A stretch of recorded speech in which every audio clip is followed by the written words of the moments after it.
नीतीश कुमार सोचा एक बार बिगड़ल जाता तोहर बिहार।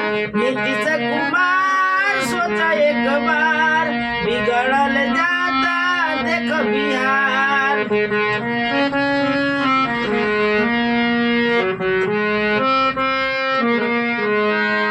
नीतीश कुमार सोचा एक बार बिगड़ल जाता तोहर बिहार।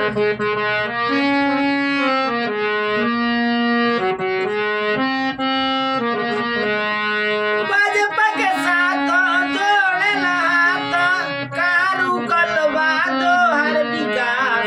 भाजपा के साथ जोड़ेला हाथ काहे न करताड़ विकास। नीतीश कुमार सोचा एक बार बिगड़ल जाता तोहर बिहार।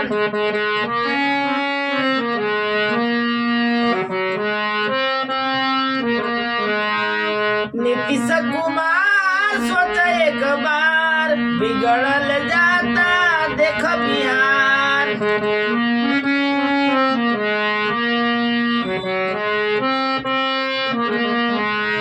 नीतीश कुमार सोचा एक बार बिगड़ल जाता तोहर बिहार।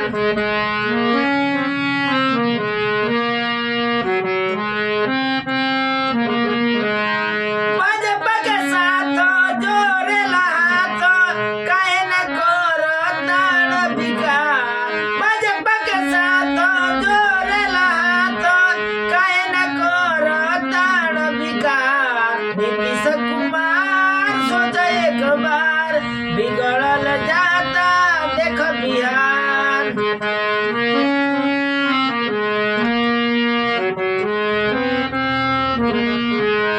नीतीश कुमार सोचा एक बार बिगड़ल